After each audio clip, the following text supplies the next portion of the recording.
Good afternoon, friends. Today we will discuss jaundice, an important topic for history taking and your day to day practice of dentistry, especially if it is a surgical treatment. A history of jaundice needs to be taken in every patient for identifying the patient who can be at risk of developing increased bleeding. How the picture looks like, just see the yellowish discoloration of eyes, though the picture shows lowering the eyelid and trying to look at the lower part of sclera. Ideally it has to be seen in the upper part of sclera, so you lift the upper eyelid and tell the patient to look down. You can easily demonstrate the sclera being yellowish discoloration. Jaundice or icterus as it's called. Jaundice in French is yellow. Icterus is in Greek is a yellow word, aureole. It was thought that jaundice could be cured if patient looked at the bird. People thought so. That's why the term jaundice has been into. It's a yellowish discoloration of tissues resulting from deposition of bilirubin. Normal level of bilirubin is 1 milligram, less than 1 milligram per deciliter. Normal range is 0.2 to 0.9 milligram per deciliter, and almost 95% of normal population have this range. Jaundice seen if values exceeds 3 milligram per deciliter. So it is important for you to know that when you see a patient and if you see the patient's eyes are yellowish, then you know that the serum bilirubin is almost above 3 milligram per deciliter. This also comes as a multiple choice question. Kindly remember this. Why do you see mostly in the sclera? The reason is bilirubin has high affinity to elastin rich tissues. Loose connective tissue are abundant in the sclera. Other parts, skin, frenulum of tongue, eardrum, etc. Best seen at upper sclera as discussed, palate, under surface of tongue. It has to be seen clearly in daylight. The artificial lights will have effects on the color. You may not be able to appreciate the yellowish discoloration. Daylight is a perfect light, so we need to see in daylight. If the jaundice has been long standing, you may see a different hues of yellow to green. It is due to the biliverdin, oxidation product of bilirubin. So we can make some help of this color in diagnosing what kind of jaundice we are dealing with. So if you see a rubin jaundice, that is reddish shade, you know it is of hepatitis. Mostly the liver is involved. Then flavin jaundice, the lemon yellow with red hue. If it is present, it is hemolysis. So you know it is the pre-hepatic cause mostly. Verdin jaundice, it's a greenish yellow, lemon yellow. It is due to obstruction, and obstruction is to hepatobiliary systems. Melas jaundice, grayish or brackish green. It suggests that a person has been having a long standing obstruction in the hepatobiliary system and it has not been relieved. Either it can be due to the calculi or it can be due to malignancies or external structures like lymph nodes can keep on pressing on the gallbladder neck which can create this obstructive jaundice type picture. There are other conditions which may give rise to this color changes. That is in carotenemia, carrots and mangoes, mainly seen in palms and soles, feet, forehead, nasolabial folds. Generally, the sclera is paired in this. The people who are having lots of this carrots and mangoes, you may see in this patient. Lycopenia, excessive tomatoes. Some people do consume lot of tomatoes, and lycopene is more in especially the tomato juices or tomato puree, and not only tomato per se. It has been found that it is protective for cardiovascular system. So people have lots of tomato juice to get this lycopene. Acreflavine, fluorescein picric acid. You must have definitely come across this picric acid in your biochemistry, that how yellow color it gives.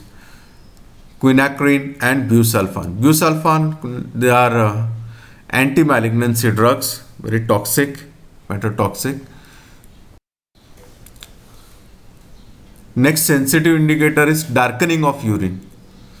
That means the color of urine becomes darker and yellowish, or it can be cola colored tea or cola colored urine.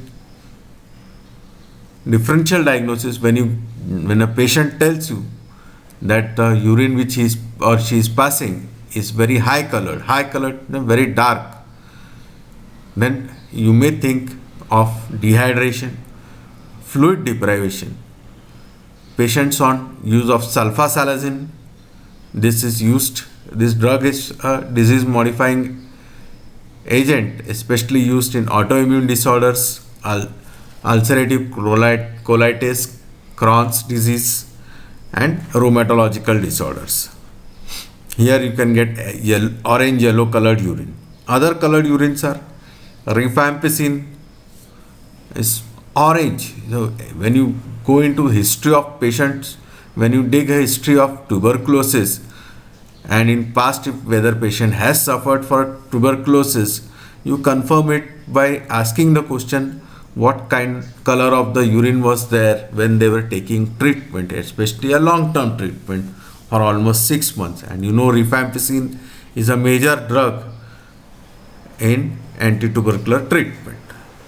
Other are porphyria, especially patient will give history of abdominal pain, passing red color urine, and followed by a peripheral neuropathy like picture.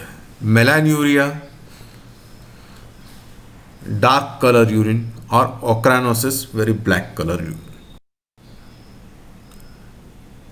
In short, we will discuss the bilirubin metabolism.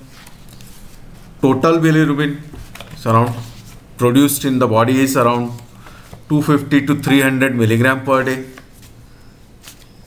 70 to 80% of this bilirubin comes from the senescent RBCs. That means they are the old ones, and they break down very easily in the spleen.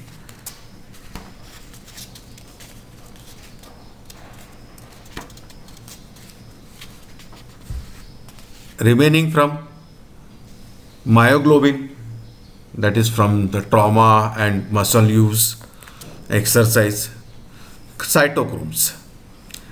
Then some part comes from reticuloendothelial cells of spleen and liver. Now how the chart is that breakdown of RBCs occurs in spleen. Breakdown of RBCs lead to release of heme and globin. Heme is oxidized to biliverdin, which is then reduced to bilirubin. Bilirubin, being insoluble, combines with albumin in 1:1 ratio. This bilirubin combined with albumin is taken up by liver In hepatocytes, bilirubin binds to two cytosolic proteins, ligand clean and Z protein, in turn limiting the reflux of bilirubin back to plasma. With the help of glucuronic acid, bilirubin is converted into conjugated bilirubin and is excreted in bile. Bile is broken down by gut bacteria and conjugated bilirubin is deconjugated as urobilinogen and stercobilinogen. Stercobilinogen is excreted via feces. So the color of feces is going to be important when you take a history. And urobilinogen is reabsorbed from the intestine, later is excreted via kidney. So the same diagram.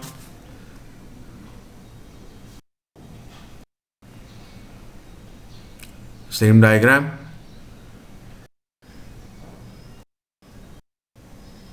How do we measure?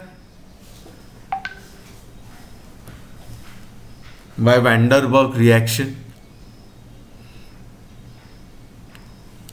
Biochemistry, you must have learnt about this measurement of bilirubin in blood and also to see in urine. In past, the family physicians used to impress upon the patient by taking the urine sample of the patient whom they used to suspect of jaundice and adding sulfur powder to it, and this sulfur powder used to decrease the surface tension and it used to sink in patients who were having jaundice. Otherwise, in the test tube which was only with water, the control where sulfur powder was added was not sinking. So they used to tell the patient that yes, you do suffer from jaundice and further treatment is to be warranted and investigation.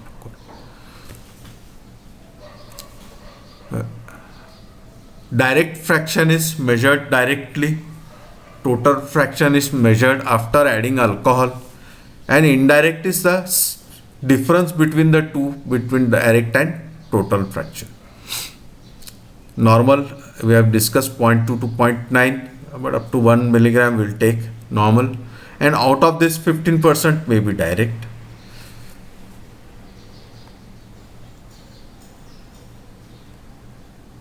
Delta fraction or bilirubin protein combined with albumin, T half is around 14 days, normal is 4 hours. The comparative chart between unconjugated and conjugated. Normal serum fraction around 85% is unconjugated, 15% is conjugated, that is the direct, and this is the indirect one. Water solubility is non-polar and here it is polar. Affinity to lipids is very high with unconjugated, may or may not be in with conjugated. This is important, especially kernicterus type picture seen in newborns where they develop kernicterus due to neonatal jaundice. Renal excretion is nil in unconjugated and present in conjugated. Van der Waals reaction shows indirect and conjugated direct. That's why the terminology is used, indirect bilirubin and direct bilirubin. Temporary albumin binding is present with unconjugated, very high affinity, and irreversible delta bilirubin is present with conjugated. Now, how do we approach whenever you see a patient who is having icterus and you subject this patient to investigation to prove that yes, they have jaundice and what kind of jaundice they have? So you ask question like, is it a isolated elevation of serum bilirubin? If so, is the increase unconjugated or conjugated fraction? If not, is it accompanied by other liver test abnormalities? Is the disorder hepatocellular or cholestatic? And if it is cholestatic, is it intra or extrahepatic? And answers can be sought by careful history, physical examination, lab test, radiological procedures. For approach, you may divide the causes into hemolytic, that is prehepatic, that means the liver, prior to the liver, to hepatocellular jaundice, that means here primarily the liver is involved. 3. Obstructive, that is post hepatic, that means here the cause is mostly seen after the bile goes into the hepatobiliary system for introduction into the intestine. So as per the division, prehepatic, that is hemolytic jaundice, it can be because of, we will come back to this topic when we are going to discuss hematology, and in this hemolytic jaundice will be discussed in detail. Here hereditary causes are there where RBC membrane disorders are present. Spherocytosis, that means they are very spherical. You know that normal RBCs are not spherical but oval in shape. Here it is spherical and very hard membrane is present. Disorders of glycolysis, that means the enzymes present in the RBCs are lacking. And hemoglobinopathies, where the structure of hemoglobin is abnormal, as it occurs in thalassemia, major, minor, alpha, beta, sickle cell disease. Then acquired ones, that means the RBCs were normal to come with but have later on developed abnormal shape and size. This occurs because of dyserythropoietic states, that means prematurely the RBCs come into the circulation, or it comes as a premature RBCs where there is presence of nuclei. You know, in circulation the RBCs do not have any nuclei, but here when there is deficiency of vitamin B12 and folate or folic acid, patient will go into megaloblastic anemia where the cells size will be larger, and a larger cell size is early senescent and breaks down easily. And extra erythrocytics are factors which are outside the RBCs are breaking RBCs. That means the autoimmune type nature, where antibodies are generated towards one's own RBCs and they break down those RBCs, thereby releasing heme in the circulation. It can be isoimmune, alloimmune, that means a wrong transfusion, wrong blood group transfusion, incorrect mismatch can lead to this. Then physical trauma. If you see, when in past people were not using much of bioprosthetic valves for replacement, it was mostly the metallic valve for mitral valve replacement or aortic valve replacement, and this metal was like acting like a churning mechanism and it used to break the RBCs very easily. Burns, not our patients of burns develop this hemolysis. Chemical trauma, dapsone being the drug which is used for treatment of leprosy. Infections like malaria, this topic is again discussed for infectious disease for you people. Then there are toxic factors, drugs and all that, inflammations and neoplasms. Hepatic, mostly viral. You need to take the history very carefully. Hepatitis A, B, C, D, E, G. Other viruses like CMV, Epstein-Barr virus, herpes simplex virus, Coxsackie virus. Organisms like Toxoplasma Leptospira, those who have been in Mumbai for a long period of time, and this deluge causes a lot of rats to come out of their holes, and the mixture of this rat urine feces along with this water, and people who are having breach in their skin walking through this water are likelihood to develop this leptospirosis, and they have lot more amount of jaundice and they die. Many of them succumb if they are not recognized early.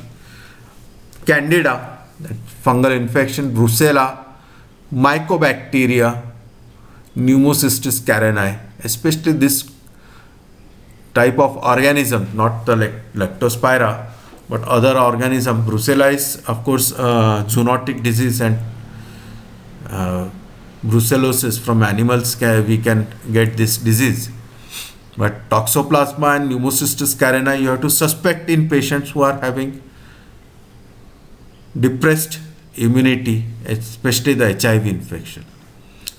Then drugs like halothane. Halothane is used for anesthetic purposes. If it's an increased dose, it may cause jaundice. Phenytoin, anti-epileptic drug, those who are on long term are used to taking phenytoin. Carbamazepine, once again a drug for epilepsy and also used in treatment for trigeminal neuralgia. Isoniazid and rifampicin, we have discussed this, the orange color urine, but in past these two drugs are anti-tubercular drug and is given for almost the full length of the treatment. Pyrazinamide, one more drug but used for a shorter period of time. Methyl dopa, this is an antihypertensive drug used especially in patients who are having pregnancy induced hypertension because it is found to be safer in pregnancy. Captopril, enalapril, these are the drugs, ACE inhibitors used for treatment of hypertension and in myocardial infarction for ventricular remodeling. Amitriptyline, imipramine are antidepressant drugs. Ibuprofen, indomethacin, these are non-steroidal anti-inflammatory drugs. Ibuprofen, which is very commonly used by dentists for analgesia. Indomethacin also is a very good analgesic but used limitedly to in patients of arthritis. Ketoconazole, fluconazole are antifungal drugs, once again being used very regularly. Zidovudine is a retroviral and a drug for used in HIV infections. Paracetamol, very commonly used, acetaminophen as it is called, and in West the commonest mode of poisoning is paracetamol. A very high dose is required and the treatment is N-acetylcysteine. Toxins like alcohol, very commonly we see this cause for jaundice, especially in those who are chronic abusers of this. Carbon tetrachloride is industrial solvents. A poisoning of carbon tetrachloride is common in industries. And yellow phosphorus. This was primarily the liver. And lastly, obstructive jaundice or post-hepatic. That means after we have dealt with the pre-hepatic and hepatic cause, to rule out we use obstructive jaundice or post-hepatic jaundice that can be into the ducts, that is canalicular, can be blocked by alcohol, fibrosis occurs. Viral hepatitis, once again cholestasis, jaundice, cirrhosis, it can again keep on, those nodules which are present can keep on pressing on those canaliculi. Lymphoma, deposition of this again blocks the canaliculi.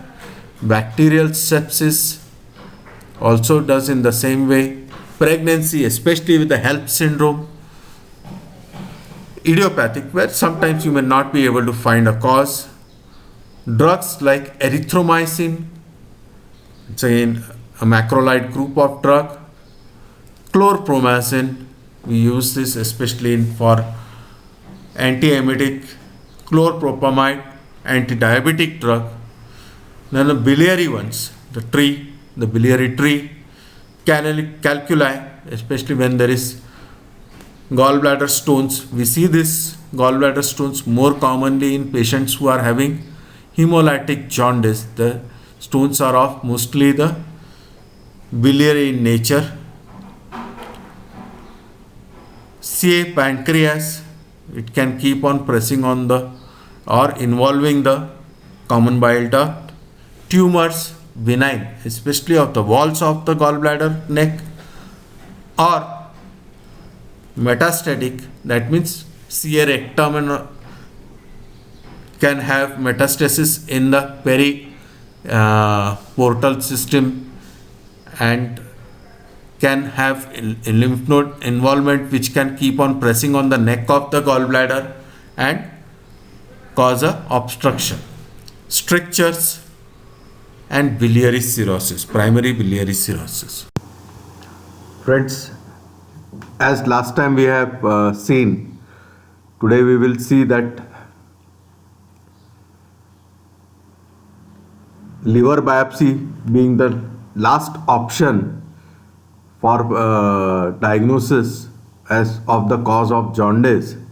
If all fails and we are not able to come to a conclusion, then liver biopsy will definitely provide us the final answer. But liver biopsy is not an easy procedure, because if it is a liver disease, already prothrombin time is deranged and patient's coagulation is not happening in the right time, and because of coagulation factors being produced in the liver, these patients are going to bleed during the liver biopsy procedure, and it is a blind procedure, so we do not know where we actually are going to hit, but there are safer ways of doing it. We can prepare the patient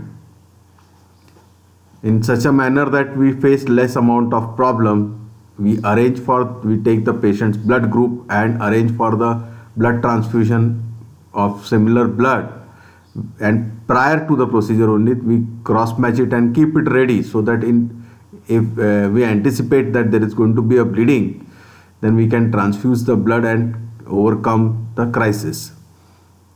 Secondly, prior to doing any biopsy of liver, we must have the prothrombin time and APTT with us, because we want to see the factors levels of coagulation in the liver disease, either they are compromised or not, and if they are compromised, then we need to correct it before doing the liver biopsy.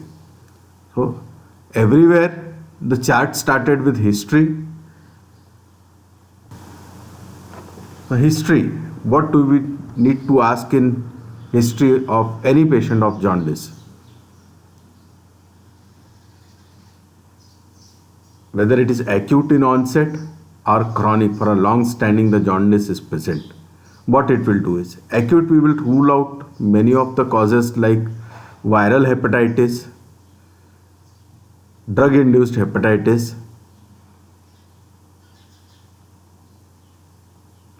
in chronic we know it is chronic active hepatitis, a long standing drug history, patients mostly of post-hepatic jaundice where there is obstruction, unless it is relieved, this jaundice will be continued. Now we can say whether it is a acute ones or chronic ones, and then there are multiple episodes of acute ones also coming, as in case of autoimmune hepatitis, ischemic hepatitis, and gallbladder calculi or pancreatic calculi going and getting obstructed in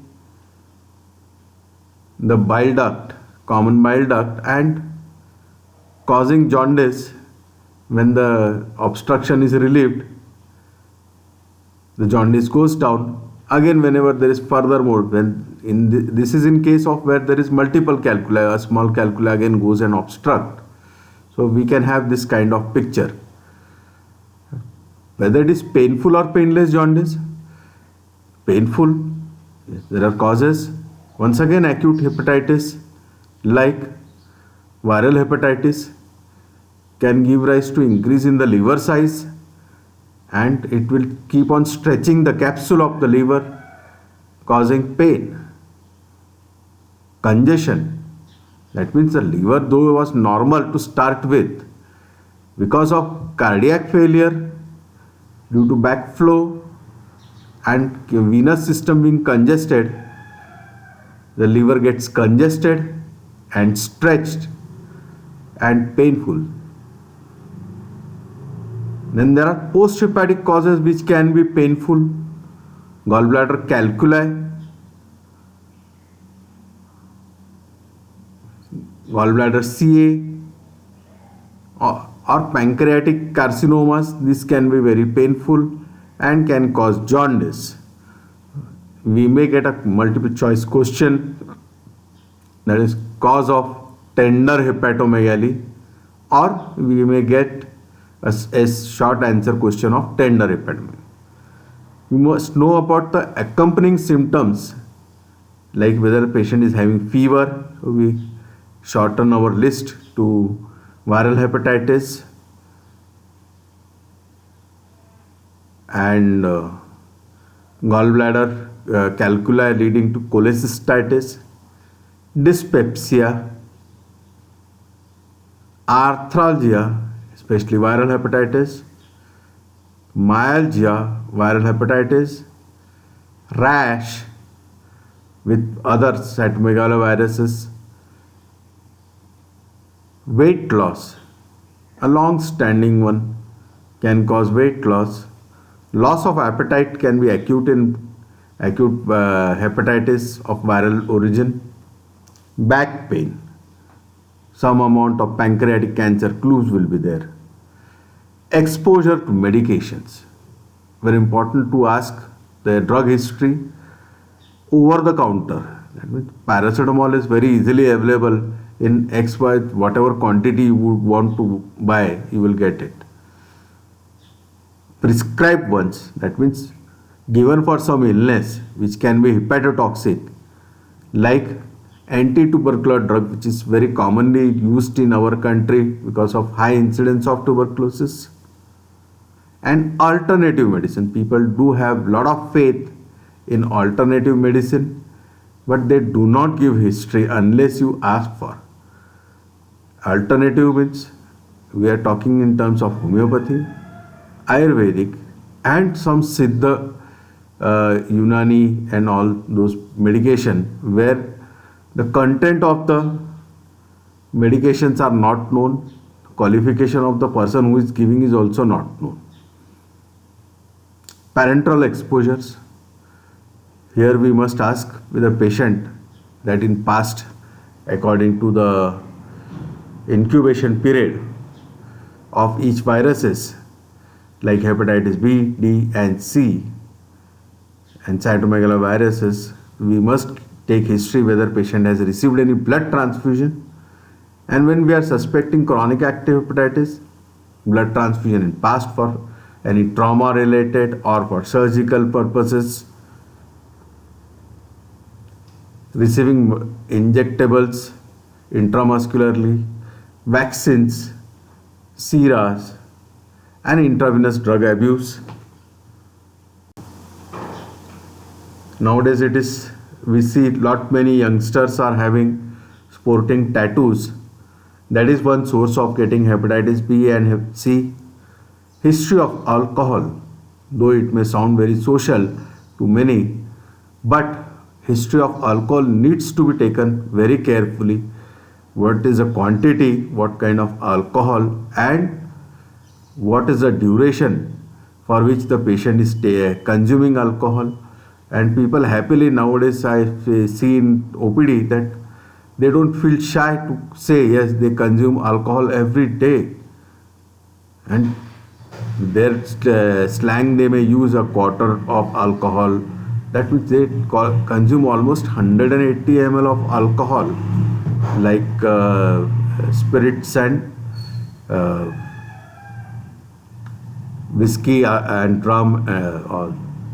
And 180 ml for per day for almost they are consuming for 2 to 3 years or more than that. That can be detrimental to the health of liver and can cause alcoholic liver disease. Sexual promiscuity, that means patients giving history of unprotected sexual intercourses with commercial sex workers and other exposures.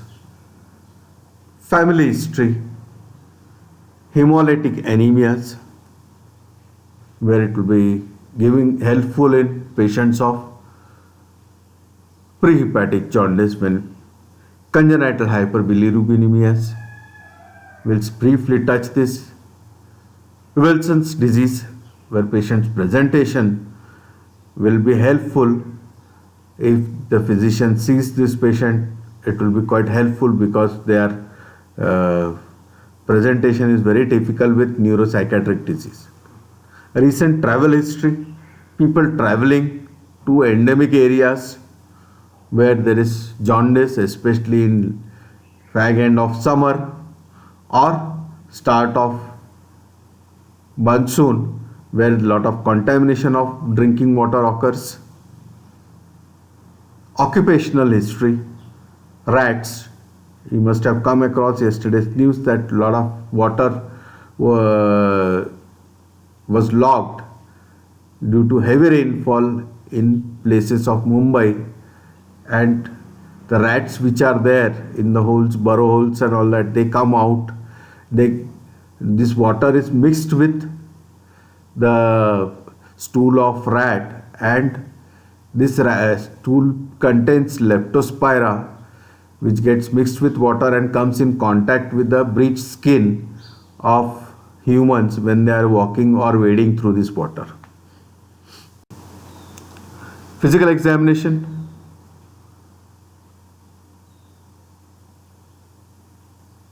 Anemia.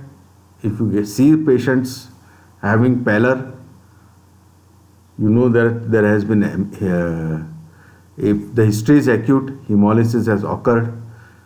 And if there are telltale signs, especially for dental people, if you see the oral cavity and the malar bone, if they are prominent, the frontal bone which is prominent, that means there has been a hemolytic anemia present in this patient, like thalassemia, spherocytosis and others. Because the bone marrow of these small bones, which rarely participate in hematopoiesis, are participating to increase production of RBCs due to increased demand. Patient can have carcinomas, long-standing carcinomas, patient can have anemia, and patient of cirrhosis also will have anemia because of loss of blood from esophageal varices and rectal varices. Gross weight loss, once again gallbladder carcinomas, intestinal carcinomas can have deleterious effect on the appetite of the patient. Malabsorption syndrome, hunched up position, the way patient sits, pancreatic carcinomas. Primary sites, especially with the carcinomas of breast, colon, stomach, thyroid, lungs, will send the metastasis to the liver. Lymph node, work of lymph node or Sister Mary Joseph lymph node. So you have to examine this work of lymph node in the supraclavicular region, the left side. When you come close to the patient, halitosis is different. Halitosis means bad breath, but here you get a special breath. It's called as fetor hepaticus, especially in patients who are having liver cell failure due to where in a case of jaundice, fetor hepaticus means smell of a dead rat. Flapping tremor, that is impending hepatic coma. You know, when you tell the patient to stretch the palm and hold it in a position, and if they are not able to hold it and create a flap like movement due to contraction and relaxation, it is like patient saying tata to you, and you have to do everything possible to save this patient, because patient is going in hepatic coma, and once gone they are difficult to manage. Skin changes, look for the skin changes in extremities right from top to bottom. There may be scratch marks because of itching, melanin pigmentation, once again due to gallbladder calculi and all that, xanthoma of eyelids, chronic cholestasis means where the patient is having a chronic cholestasis. You have to search for stigmata of chronic liver disease, spider nevi, Palmer erythema, gynecomastia, caput medusa, Dupuytren's contractures, parotid enlargement, especially in the alcoholics, or testicular atrophy as testosterone is produced from liver. The loss of this testosterone levels will lead to testicular atrophy. Advanced alcoholic cirrhosis especially is common to give rise to this testicular atrophy. Bruising, the patient wherever gets hurt has bluish discoloration. Purpuric spots, small amount of bluish discoloration, purple spots. It suggests that there is clotting defects, and patient can also have thrombocytopenia of cirrhosis because of portal hypertension, where the spleen size is enlarged, and due to hypersplenism the thrombocytes keep on getting destroyed, leading to thrombocytopenia.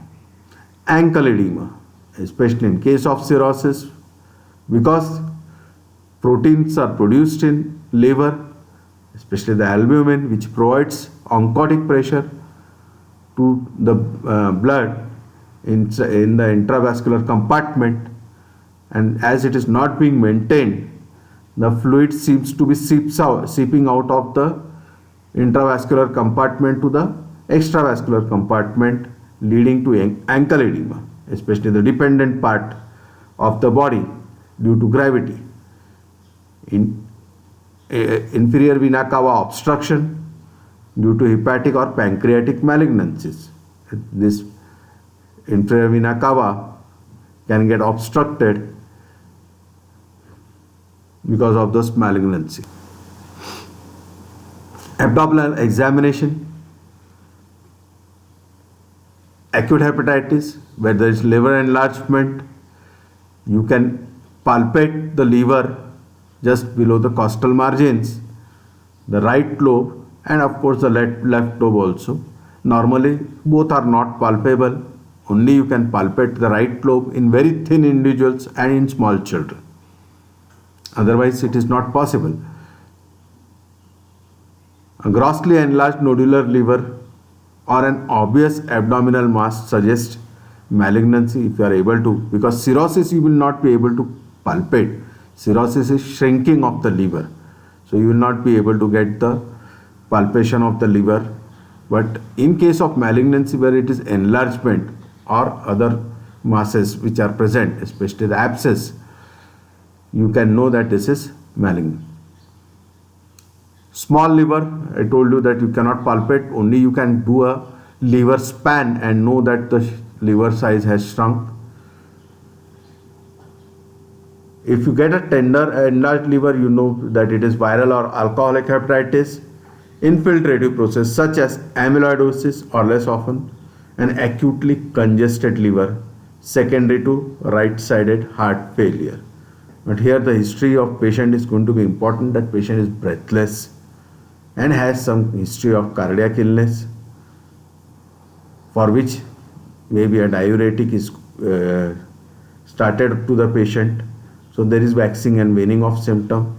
Or in acute cardiac failure, you may not get such congestion. It takes some time for the congestion to occur. All this, whenever you are examining the liver, and if the enlarged liver touches the finger during examination, there is tenderness. Also the border which is present of the liver, whether it is sharp or rounded, will give us clue to a congestive or other kind of jaundice. Choledocholithiasis, that is gallbladder area may be tender, that means you get a Murphy's sign. And when you tell the patient to take a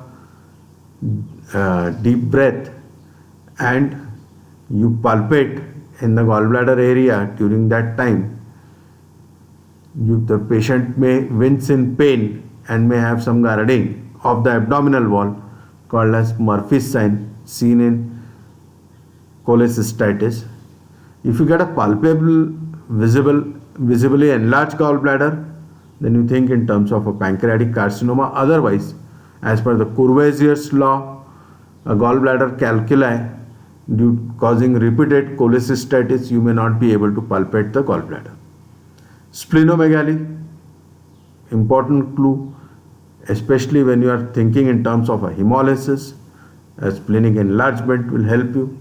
Hodgkin's lymphoma due to causing a direct pressure, and portal hypertension where the spleen gets enlarged. If there is distension of abdomen, ascites due to free fluid in abdomen, or abdominal malignancy. You see the picture, if start from top to the bottom. Whenever you see a patient, follow a chronological order, then you are less likely to make mistake. You start from top.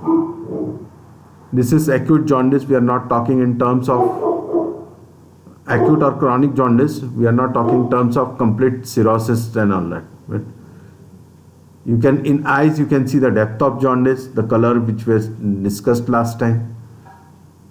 Or in the palpebral conjunctiva, you can get anemia, which can be suggestive of either hemolysis or megaloblastic anemia.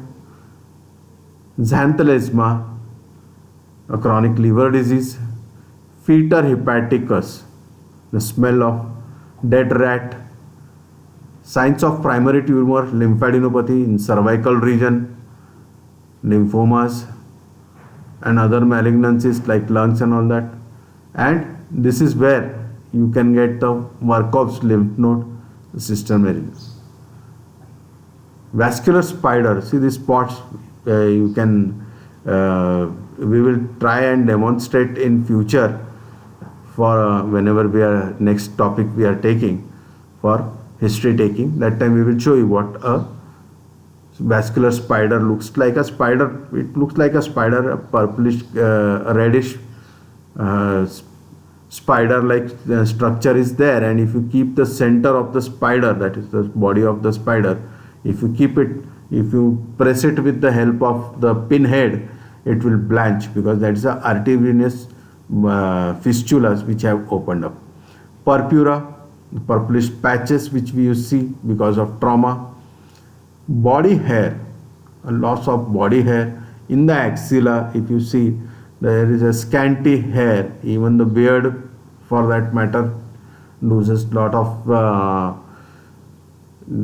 hair, and this is like a loss of secondary sexual character because there is low testosterone. This is common in males, not in females. Scratch marks because of bilirubin deposition. There is lot of itching. Gallbladder is enlarged, Murphy's sign you can see. This is liver enlargement. See, the costal margin is here and the liver border is felt up to this place, that is almost 1, 2, 3 finger. You have to measure from here, 2 to 3 finger palpable. That is right lobe of liver, which is the bigger lobe, and the left lobe is smaller. Rarely the abnormality you can detect in the left lobe of liver, but you may get, but here you have to make sure that you examine the spleen in the left hypochondrium. Then there can be gross distension of the abdomen. The umbilicus may be smiling, or caput medusae you may be seen because of free fluid in abdomen, as it is called as ascites. Then you may see the palm of the patient, that erythema, that is reddish color. There may be presence of xanthomas. Nails are white and clubbing may be present, and when you examine the patient, a flapping tremors may be seen. In the lower limb, you may get a easy bruise with likelihood to get injuries during walking or movement. There may be pigmentation ulcers, especially in cases of sickle cell hemolysis and all that. There may be presence of edema in the dependent parts. Laboratory test. First test, as we have discussed, that you need to do a serum bilirubin. If it is less than 1 milligram percent, you know it is normal. If it is more than 2.5 milligram percent, it is elevated. If it's only isolated elevation of bilirubin, check for direct fraction. And if it is direct is less than 15%, then and indirect is more, it's more of a prehepatic in origin.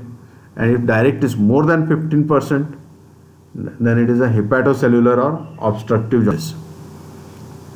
These are few causes of isolated hyperbilirubinemia, where you get a rise in bilirubin without causing any other abnormality. Hemolytic disorders are mostly common, and all of them are dealing with hemolysis only.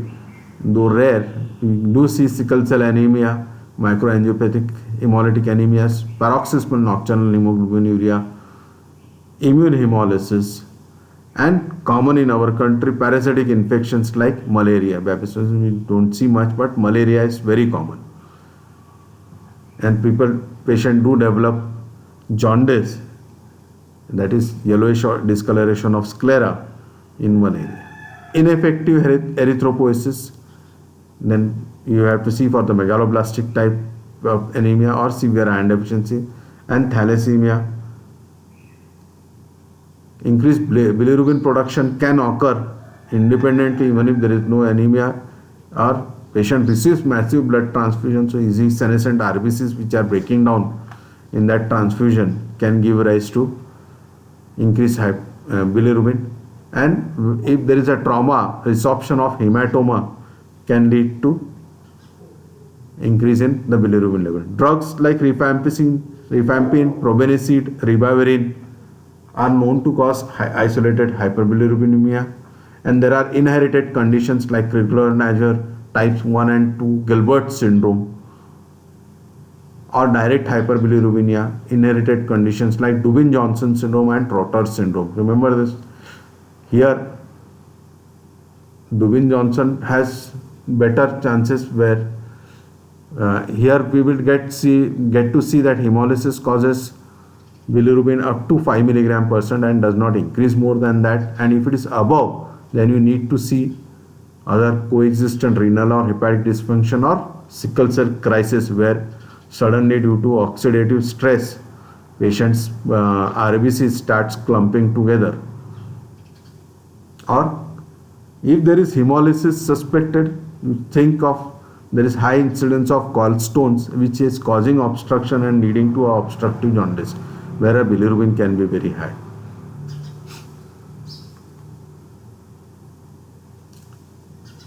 Rifampicin, commonly used drug in antitubercular agent, you know that it is an inducer of our microsomal enzymes of liver, and it decreases hepatic uptake of bilirubin, and when given along with INH, the potency of this drug to increase bilirubin increases. So you may have to stop rifampicin and INH if patient develops jaundice when it is started for treatment of tuberculosis. this is not to be discussed, as we don't have enough weightage on this. Only to remember that Gilbert syndrome, the serum bilirubin is less than 6 milligram per deciliter, and we give anti-epileptic drug, as I told you, that these are acting on the hepatic enzymes, and which helps to normalize the serum bilirubin.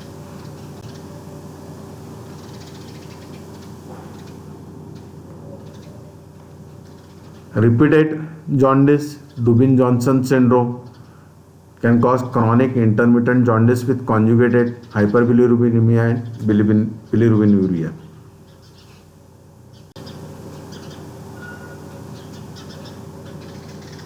The liver biopsy here will help, because if you take a liver biopsy, Dubin-Johnson will show dark liver biopsy, but here there is no brown pigment.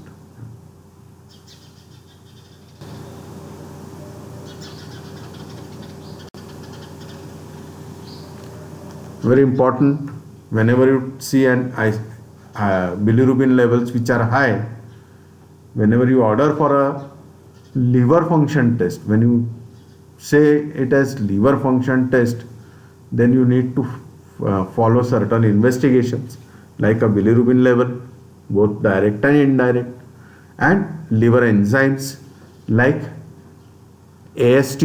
Now it's called AST, in past it used to be called as SGOT, ALT, alanine transaminase. Older term was SGPT. People do still have a habit of writing SGOT, SGPT. Alkaline phosphatase with 5-nucleotidase, gamma glutamyl transpeptidase, especially done in patients of pre-insurance checkup, where they have to write the column whether they consume alcohol or not. So many people try to mislead the insurance company by declaring that they don't consume alcohol, but they are easily caught with the level of GGT. If it is raised, it usually rises in a case of alcoholic liver disease. Lactate dehydrogenase, commonly seen in patients of hemolytic anemia. AST, tissues of high metabolic activity like heart, liver, smooth muscle, kidney, brain can also give rise to increase in AST wherever there is a decrease. Heart failure, myocardial infarctions, smooth muscle injuries, kidney injuries can cause increase in AST. 80% is contributed by liver illnesses. You may get, but 20% of people may have due to other causes. If you see a ratio AST to ALT, if it's more than 2, very common in alcoholic liver disease due to mitochondrial damage. ALT, cytosolic, more specific for liver, 30 to 50 times in infectious or toxic hepatitis. See the range. If it is the normal range is up to 40, 35 to 40, a higher level, and for 30 to 50 times of that, you may find going up to 2000 levels, 3000 levels. Moderately increase in hepatocellular disease. Synthesis more sensitive to pyridoxal phosphate, which is deficient in alcoholics. So you may get little lower ALT levels in alcoholics. Alkaline phosphatase, so non-specific, you can get in production in placenta, ileal mucosa, kidney, bone and liver, but it rises in obstructive jaundice, malignancy of liver, cholestasis, that means post-hepatic jaundice. Isolated elevations are seen in bone lesion, so especially in osteoporosis, osteomalacia, you look for alkaline phosphatase. If it is elevated along with 5 nucleotides, then you suspect of liver lesion. So that's why you don't just prescribe for alkaline phosphates. You advise in combination with 5 nucleotides. Isolated elevation in pregnancy may be seen especially in the trimester. GGT we have discussed. Increase in cholestasis, hepatocellular joint disease confirms raised alanine phosphatase of hepatobiliary origin. Alkaline phosphatase of hepatobiliary origin. Isolated rise in alcohol abuse. So if you want to monitor the patient as undergoing treatment of liver alcohol dependence, de-addiction center, you can monitor with GGT and know whether patient has consumed alcohol in between. LDH, when you suspect lactate dehydrogenase, when you suspect that patient is having hemolysis or acute viral hepatitis. So ALT to LDH ratio, if it's more than 1.5, you know it is acute viral hepatitis, and if less than 1.5, it's ischemic hepatitis or paracetamol toxicity. These are the chart for liver enzymes, normal range value, and prothrombin time is included. So everywhere, if you get history of jaundice in past in any patient and you want to do a dental surgery, you need to tell the patient to undergo a PT and APTT.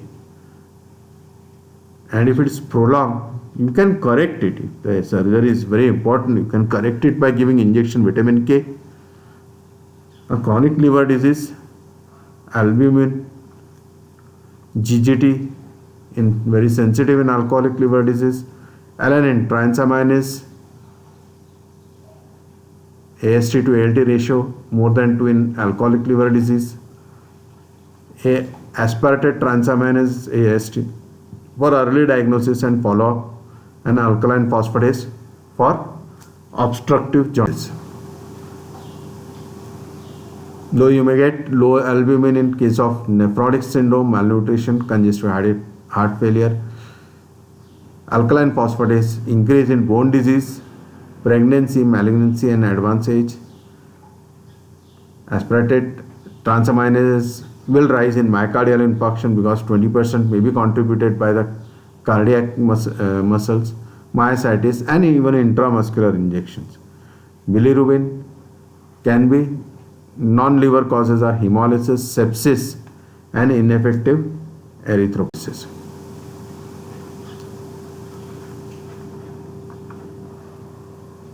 In patients of increased AST and ALT, but alkaline phosphatase has been normal, generally viral hepatitis, alcoholic hepatitis, drug toxicity, environmental toxins, Wilson's disease due to abnormal copper metabolism, and autoimmune hepatitis.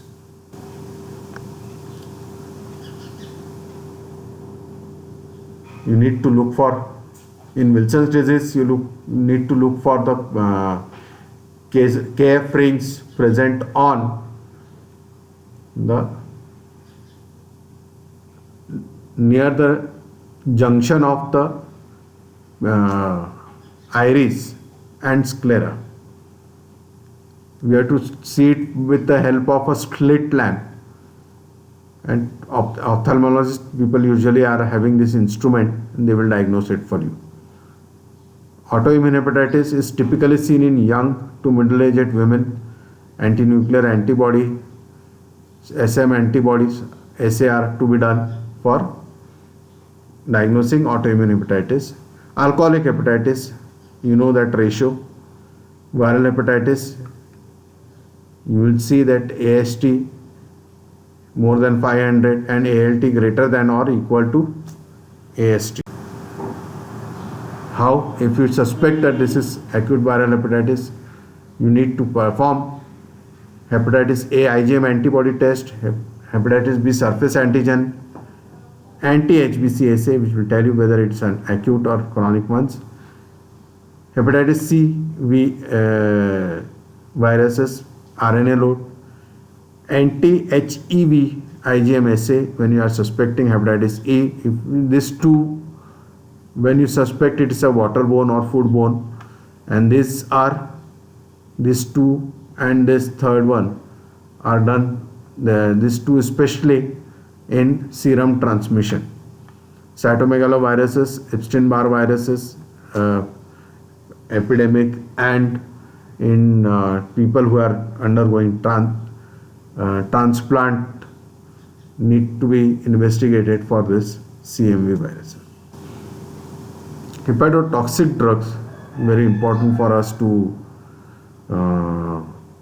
get hold of this. Conventional drugs and natural substances. Paracetamol, very common. Alpha methyl-dopa, pregnancy-induced hypertension, we are using it.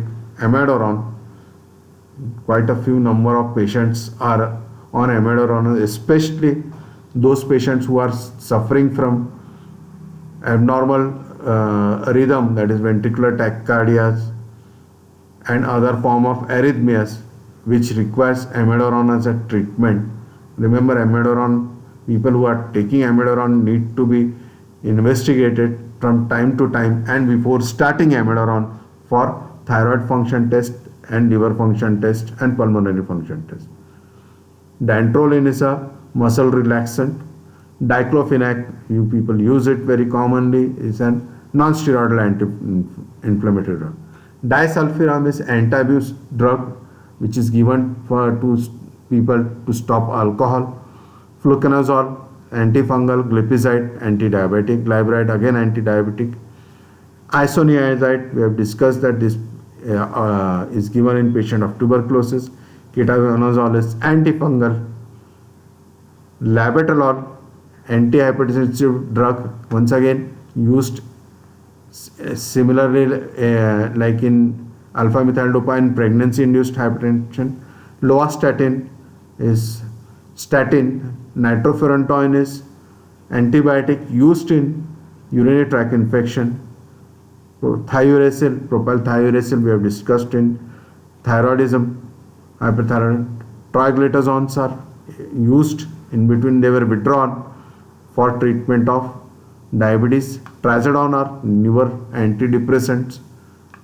Natural substances, people do feel that as it is natural, we are not going to get any toxicity and it is safer, like vitamins and hypervitaminosis A, niacin, cocaine, mushrooms, aflatoxins, especially those peanuts, and herbal remedies.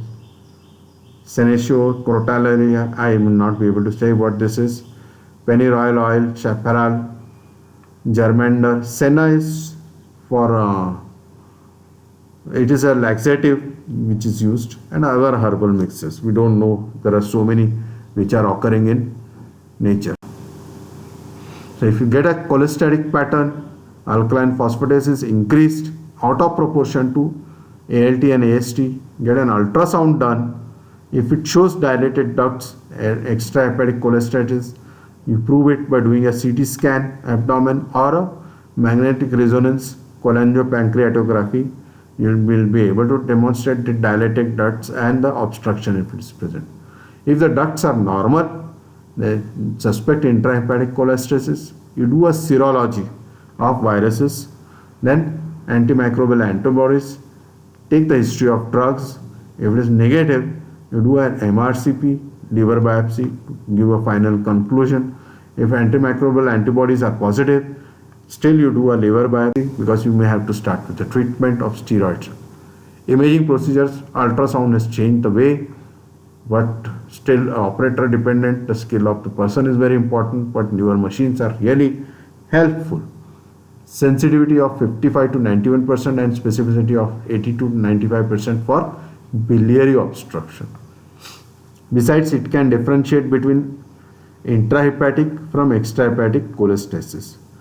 It can also detect the associated abnormalities such as portal hypertension. We can see the portal vein size, diameter, focal lesions. If there is focally some tumor is present in the liver, or fatty liver. This is, I feel, very neglected topic amongst all the practitioner.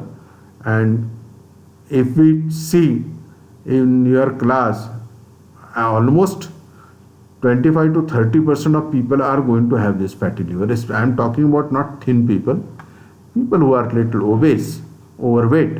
You need to see fatty liver, and if you see the ALT levels in these patients, they are going to be at least raised to 1.5 times, and it suggests that in future this patient is going to develop cryptogenic cirrhosis, and you need to take care of this fatty liver. There is no single drug for this, and diet and exercise are the mainstay for treatment of fatty liver. CT scan, yes, sensitivity of 63 to 96% and specificity of 93 to 100% to detect biliary obstruction. Non-calcified cholesterol gallstones can be easily missed on CT scan because they are loosened. ERCP is a endoscopic retrograde cholangiopancreatography. Not only permits direct visualization of the biliary tree but also allows therapeutic intervention. So you may remove the stones with the help of endoscope, and if need be, especially in patients who are having gallbladder neck carcinomas and all that, where there is obstruction to the gallbladder flow causing post hepatic obstructive jaundice, there you can place a statement for the bile flow to occur.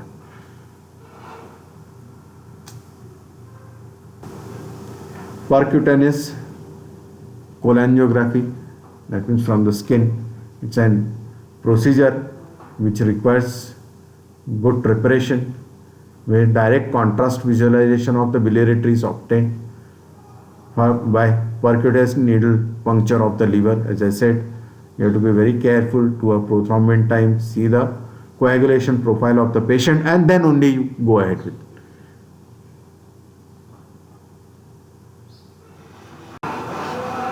MRCP is superior to the ultrasound and CT scan in detecting the biliary obstruction.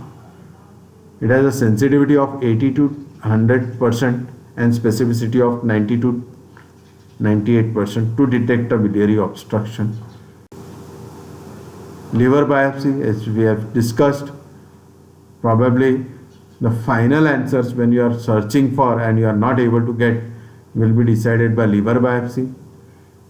Though mentioned as relatively low risk, only in patients where your preparation is good. Very few patients will require this because our blood investigations, the serology, are going to help us in telling us that what kind of jaundice we are dealing with. And ultrasound, definitely non-invasive, can tell us plenty of information. Still, if you have to do it, the major indications will include chronic hepatitis, cirrhosis, unexpressed liver enzyme abnormalities, hepatosplenomegaly of unknown etiology, you don't know what is causing, suspected infiltrative disorders like tuberculosis, amyloidosis, and all, or suspected granulomatous disease. Choledocholithiasis, AIDS cholangiopathy, Meniere's syndrome, pancreatic gallbladder are also need to be ruled out. There are few causes of intrahepatic cholestasis, once again viral hepatitis, alcoholic and drug toxicity, anabolic steroids and contraceptive steroids. The contraception, oral contraception at times prescribed can cause intrahepatic cholestasis, chronic cholestasis because of chlorpromazine and fluoroperazine. And then there are autoimmune and rare causes of primary biliary cirrhosis, primary sclerosing cholangitis, ischemic hepatitis, and cholestasis of pregnancy. Other total parenteral nutrition, where patient unable to take orally or deeply comatose and all that is provided with parenteral nutrition.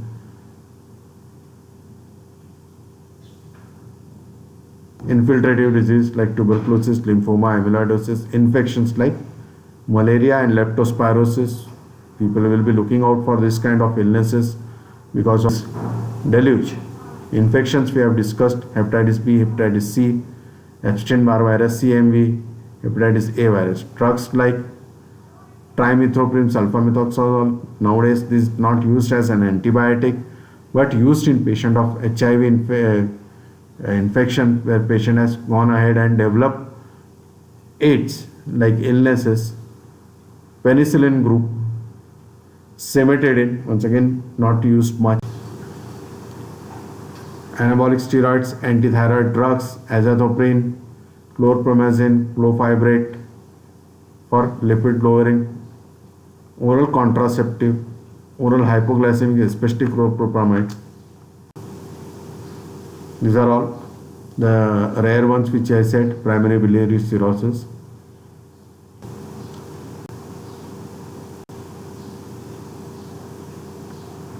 Cholestasis of pregnancy, second and third trimester.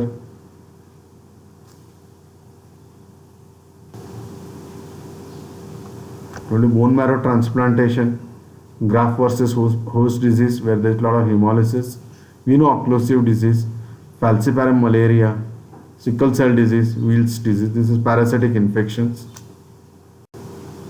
Take home: jaundice is a hallmark of liver disease.